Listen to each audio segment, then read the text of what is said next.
नमस्ते बच्चों। इससे पहले वाली वीडियो में हमने कवि नागार्जुन के जीवन परिचय के बारे में पढ़ लिया है।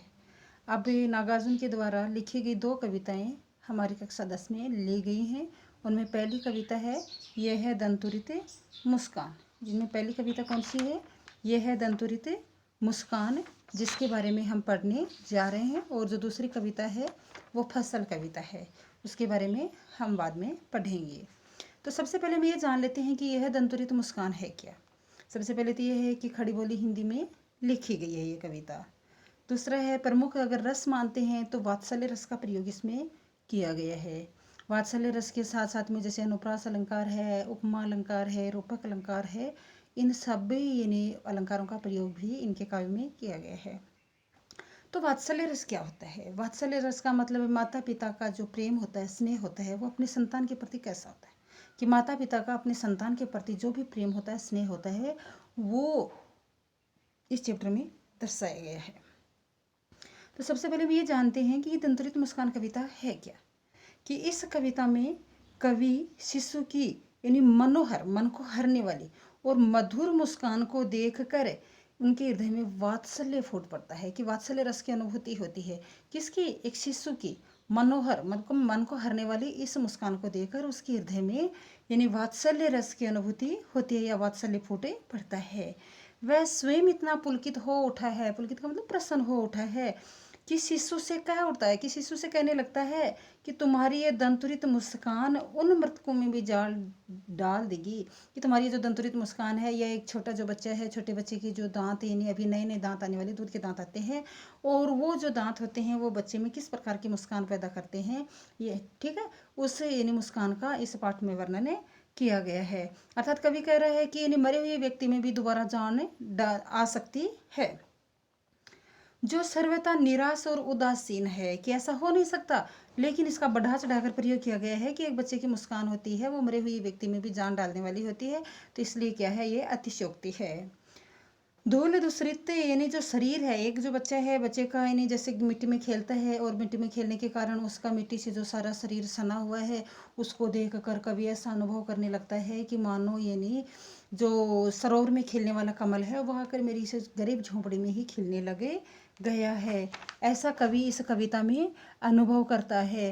अर्थात जो एकदम से यानी जो दुष्ट होते हैं या कठोर हृदय वाले व्यक्ति होते हैं, उनके हृदय से भी रस की धारा प्रवाहित होने लगती है। ऐसा ही इस कविता में हम पढ़ने जा रहे हैं। तो चलो अब हम इस कविता की शुरुआत करते हैं। कि तुम्हारी ये दंतुरित मुस्कान, दंतुरित मुस्कान कि कवि का जो बेटा है, कवि लंबी लंबी यात्राओं पर रहने वाले हैं, और लंबी लंबी यात्राओं पर रहने के कारण यानी घर में यानी जो बच्चा होता है उसको वो पहचान नहीं पाते हैं, और बच्चा यानी किसी अजनबी को देखकर यानी वो हंसता है, और हंसते हुए उसके जो मुख में जो दांत होते हैं वो दिखाई देते हैं। तो कवि कह रहा है कि तुम्हारी ये दंतुरित मुस्कान मृतक में भी डाल देगी जान, धूली दूसर तुम्हारे ये गात छोड़कर तालाब मेरी झोंपड़ी में खिल रहे जलजात, परस पाकर तुम्हारा ही प्राण पिघल कर जल बन गया होगा कठिन पाषाण। देखते हैं कि इसमें कवि क्या कहना चाहता है। सबसे पहले हम ये जानते हैं कि धूली धूसर, धै धै वृण की 2 बार आवृत्ति हो रही है, और धै धै वृण की 2 बार आवृत्ति होने के कारण यहाँ अनुप्रास अलंकार है। जैसे परस पाकर आ गया, ठीक है, धूली धूसर आ गया, तो इसमें कौन सा अलंकार है? अनुप्रास अलंकार है। पहली वाली पंक्ति में अतिशयोक्ति अलंकार है, ठीक है। तो तुम्हारी ये दंतुरित मुस्कान है, कवि कह रहा है कि यानी वह यानी छोटे बच्चे की दांतों की जो मुस्कान है, ठीक है, इस दंतुरित मुस्कान को देखकर अत्यधिक सुख की अनुभूति प्राप्त करता है, और कह उठता है कि शिशु की जो दंतुरित भरी है, दंतुरित भरी ये जो मुस्कान है, नहीं दंतुरित जो मुस्कान है, वो व्यक्तियों में यानी प्राणों का संचार करने वाली है। कि जो बच्चे की जो दंतुरित मुस्कान है वो यानी व्यक्तियों में प्राणों का संचार करने वाली है। अर्थात एकदम से नीरस जो व्यक्ति होते हैं, जिसमें कोई भी रस की अनुभूति नहीं होती, लेकिन ऐसे व्यक्ति में भी यानी उस बच्चे की मुस्कान को देखकर रस की अनुभूति होती है। अर्थात कवि कहना चाहता है कि ऐसा कौन व्यक्ति होगा जिनके हृदय में यानी शिशु की मुस्कान को देखकर यानी स्वयं वह प्रसन्न ना हो जाए। अर्थात ऐसा कोई नहीं होगा। देखो आगे कवि कहता है कि धूली दूसरे तुम्हारे ये गात, किसको कह रहा है? उस शिशु से कह उठता है कि हे बालक, तुम्हारे धूल से सने हुए यानी शरीर के इन अंगों को देखकर तो छोड़कर तालाब मेरी झोंपड़ी में खिल रहे कि मुझे ऐसा लग रहा है, मुझे ऐसा आभास हो रहा है कि जो जल में खिलने वाला यानी जो जलजात का मतलब कमल होता है, जल में खिलने वाला जो कमल होता है वो आकर मेरी इस झोंपड़ी में खिलने लगे गया है। कैसे, किसको देखकर? कि एक बालक के यानी खेलने के कारण मिट्टी से जो सना हुआ शरीर है, उस मिट्टी से सने हुए शरीर को देखकर कवि अनुभव करता है कि तालाब में खिलने वाला जो कमल का पुष्प होता है या जो कमल होता है वो आकर मेरी झोंपड़ी में खिलने लगे गया है। परस पाकर तुम्हारा ही प्राण पिघल कर बन गया होगा कि हे बालक, जो भी तुम्हें स्पर्श कर लेता है, अर्थात जो भी आपको स्पर्श करता है, उस आपको स्पर्श करके तो मानो ऐसा लगता है या मुझे ऐसा लग रहा है कि यानी कठोर हृदय, कठिन पाषाण का मतलब कठोर हृदय वाला व्यक्ति भी पिघलकर जल के समान निर्मल अर्थात कोमल बन गया होगा। कि निश्चित ही तुम्हारा स्पर्श पाकर यानी पत्थर भी पिघलकर जल बन गया होगा। पत्थर का मतलब पत्थर के समान कठोर हृदय वाला व्यक्ति भी पिघलकर जल के समान निर्मल या कोमल हो गया होगा।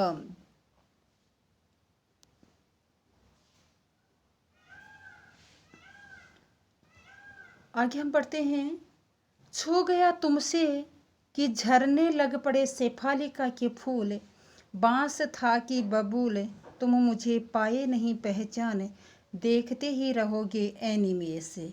देखो कि छू गया तुमसे कि झरने लग पड़े शेफालिका के फूल, कि हे बालक, जिसने भी तुम्हें स्पर्श किया है या तुम्हारा स्पर्श पाकर बबूल और बांस से भी इन शेफालिका के फूल झरने लग गए होंगे। कि बबूल एकदम कांटेदार पेड़ होता है, बांस एक कठोर पेड़ होता है, ठीक है। तो उन दोनों से भी यानी शेफालिका के समान यानी कोमल जो पुष्प हैं वो झरने लग गए होंगे। अर्थात तुम्हारा स्पर्श इतना सुकोमल और प्रसन्नता से भरा हुआ है, ठीक है, कि यानी जो प्रत्येक व्यक्ति को प्रसन्नता प्रदान करने वाला है। कहने का मतलब ये है कि कठोर से कठोर दुष्ट हृदय भी यानी भावुक हो उठेगा। किसको? आपको स्पर्श करके। तुम मुझे पाए नहीं पहचान, देखते ही रहोगे एनिमेस। एनिमेस का मतलब लगातार, बिना पलक झपकाए, ठीक है, लगातार देखे ना। कवि शिशु की दंतुरित मुस्कान पैर विमुग्ध होकर यानी शिशु की माँ के प्रति आभार व्यक्त करता हुआ यानी इसमें कह रहा है क्या? कि तुम्हारी अपलक दृष्टि, अपलक का मतलब यानी जो पलक झपके नहीं, ऐसी जो दृष्टि है वो मुझे पहचानने के लिए प्रयास कर रही है। कि आपकी जो दृष्टि का मतलब आप लगातार एक ही दृष्टि से मेरी ओर देखते जा रहे हैं और आपकी इस दृष्टि को देखकर ऐसा लग रहा है कि आप मुझे पहचानना चाह रहे हैं। देखते ही रहोगे एनीमे से, कि लगातार तुम इसे ऐसे ही बिना पलक झपकाए मुझे लगातार देखते रहोगे। थक गए हो आंख लो में फेर, क्या हुआ यदि हो सके परिचित ने पहली बार, यदि तुम्हारी माँ ने माध्यम बनी होती आज, मैं न सकता देख न पाता जान तुम्हारी ये दंतुरित मुस्कान, धन्य तुम माँ भी तुम्हारी धन्य। देखो, चिर प्रवासी मैं इतर मैंने, कवि यहाँ कह रहे हैं कि तुम्हारी इस दंतुरित जो मुस्कान है, इस दंतुरित मुस्कान को देखकर तो यानी मुझे यानी कैसी कैसी अनुभूति हो रही है, यानी उसका अनुभव कवि ने यानी इस कविता के माध्यम से प्रकट किया है कि आप मुझे लगातार ही देखते जा रहे हो। ऐसा लग रहा है कि आप मुझे पहचानना चाह रहे हो, इसलिए लगातार एक ही दृष्टि से मेरी ओर देख रहे हो। थक गए हो कि यानी लगातार एक ही ओर देखने से तुम थक गए होंगे, इसलिए मैं ही अपनी दृष्टि को, अपनी नज़र को यानी दूसरी ओर कर लेता हूँ कि मुझे पहचानने के लिए। आपकी जो दृष्टि है वो मुझे पहचानने के लिए प्रयत्न कर रही है, प्रयास कर रही है। किंतु देखो, क्या यदि हो सके परिचित ने पहली बार है कि आज हमें इन दोनों का परिचय पहली बार नहीं हो पाया है। यदि तुम्हारी माँ ने माध्यम बनी होती आज, मैं न सकता देख न पाता जान। कवि कहता है कि अगर तुम्हारी माँ की मध्यस्थता के बिना मुझे भी तुम्हारा परिचय नहीं मिलता, कि मुझे भी ये पता नहीं चलता कि तुम मेरे पुत्र हो, अगर आपकी माँ अगर आपका परिचय मुझे नहीं करवाती। इसीलिए आप लगातार एक ही दृष्टि से मेरी ओर देखते जा रहे हो और मुझे पहचानना चाह रहे हो, मुझे पहचानने का प्रयास कर रहे हो। कवि शिशु से कहना चाहता है कि तुम मुझे पहचानने की कोशिश करते हुए अपलक निहार रहे हो, लगातार देख रहे हो। ठीक है। लगातार देखते रहने से तुम थक गए हो, अतः मैं अपनी दृष्टि को हटा लेता हूँ। तुम मुझे पहली बार में ही यानी पहचान सके, मतलब तुम पहली बार में ही यानी मुझे पहचान नहीं सके कि मैं कौन हूँ, आप मुझे नहीं पहचान सके हो तो कोई बात नहीं है। देखो कि तुम मुझे पहचान नहीं पाए तो कोई बात नहीं है, परंतु तुम्हारी माँ, कि आज अगर तुम्हारी माँ माध्यम नहीं बनी होती, मध्यस्थ नहीं बनी होती, तो तुम्हारी इस दंतुरित मुस्कान को मैं ना तो देख पाता और ना ही तुम्हारी मुस्कान की मधुरता का आनंद में उठा पाता, कि आपकी जो मधुर मुस्कान है इसका आनंद में उठा नहीं पाता। तुम और तुम्हारी माँ दोनों ही धन्य हो। देखो कितनी अच्छी बात तो है कि धन्य तुम, माँ भी तुम्हारी धन्य, कि हे पुत्र तुम भी धन्य हो और तुम्हारी माँ भी क्या है, धन्य है, जो तुम्हारे लिए यानी मैं तो तुम्हारे लिए क्या हूँ, पराया ही हूँ। अर्थात तुम भी धन्य हो और तुम्हारी माँ भी यानी क्या है, धन्य है, जो अपनी पुत्र की यानी मधुरता का आनंद उठा रही है। ठीक है। अब आगे हम पढ़ते हैं कि मैं चिर प्रवासी, मैं इतर में अन्य, कि मैं तो लंबे समय तक, मतलब लगातार यानी लंबे समय तक दूर रहने के कारण आपके लिए प्रवासी ही हूँ, मैं तो आपके लिए कोई अन्य ही हूँ। इस अतिथि से प्रिय तुम्हारा क्या रहा संपर्क, तुम्हारा क्या रहा संपर्क, उंगलियां माँ की कराती रही मधुपर के, देखते तुम इधर कनखी मार और होती जबकि आंखें चार, तब तुम्हारी दंतुरित मुस्कान मुझे लगती बड़ी छविमान। अब देखो इसमें कवि है वो शिशु से कहता है, क्या कहता है कि मैं तो लंबे समय तक प्रवास करता हूँ, कि मतलब लंबे समय से यानी प्रवासी हूँ, मतलब यानी लंबी लंबी यात्राएं करने वाला हूँ, घर से दूर रहने वाला हूँ, इसलिए मैं तुम्हारे लिए एक अतिथि के समान ही हूँ। मुझसे तो तुम्हारा संपर्क ही, कि आपका और मेरा तो दोनों का कभी संपर्क हुआ ही नहीं है। उंगलियां माँ की कराती रही मधुपर्क, मतलब तुम्हारी माँ ही अपनी उंगलियों से शहद आदि मधुपर्क कराती रही है, कि हे बालक तुम्हारी माँ ही धन्य है। कैसे, कि वो अपनी उंगलियों से मधुपर्क, मधुपर्क का मतलब इन्हें बच्चों को लिए बनाया जाता है, जैसे घी है, शहद है, दही है, दूध है, पानी है, इन सब 5 अमृतों को मिलाकर यानी बच्चों को खिलाने के लिए पौष्टिक पदार्थ बनाया जाता है, वो होता है मधुपर्क। ठीक है। इसलिए तुम्हारी माँ की उंगलियां ही धन्य है, या तुम्हारी माँ ही धन्य है, जो आपको शहद आदि से बना हुआ मधुपर्क लगातार कराती रहती है। अतः तुम्हारा परिचय मात्र माता से ही, कि इसलिए हे बालक तुम अपनी माता को ही पहचान रहे हो, मुझे पहचान नहीं रहे हो, क्योंकि आप मेरे संपर्क में आए ही नहीं। तुम मुझे कनखियों से टेढ़ी दृष्टि से देख रहे हो। देखो कि देखते तुम इधर कनखी मार होती जबकि आंखें चार। कवि कह रहे हैं कि हे बालक जब तुम तिरछी नज़रों से मेरी ओर देखते हो, कनखियां मारकर मेरी ओर देखते हो, जब आपकी और मेरी दोनों की दृष्टि मिलती है तो इन्हीं आंखें चार होना, अर्थात और भी अधिक प्रेम है वो बढ़ जाना। आंखें चार होना मुहावरा है, आंखें चार होना मुहावरे का अर्थ होता है कि यानी प्रेम है और भी अधिक बढ़े जाना। इसीलिए कवि कहता है कि हे बालक जब भी तुम मेरी ओर कनखे मारकर देखते हो तो आपका और मेरा जो प्रेम है वो और भी अधिक बढ़ जाता है। तब तुम्हारी दंतुरित मुस्कान मुझे लगती बड़ी छविमान।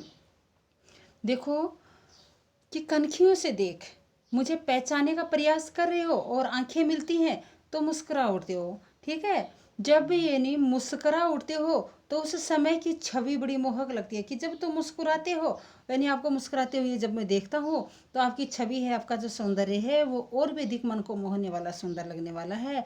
मेरे हृदय में यानी आपके प्रति यानी वात्सल्य उमड़ आता है, अर्थात वात्सल्य रस की अनुभूति होती है। आगे हम पढ़ रहे हैं। तो ठीक है बच्चों, ये अपनी जो कविता है ये पूर्ण हुई।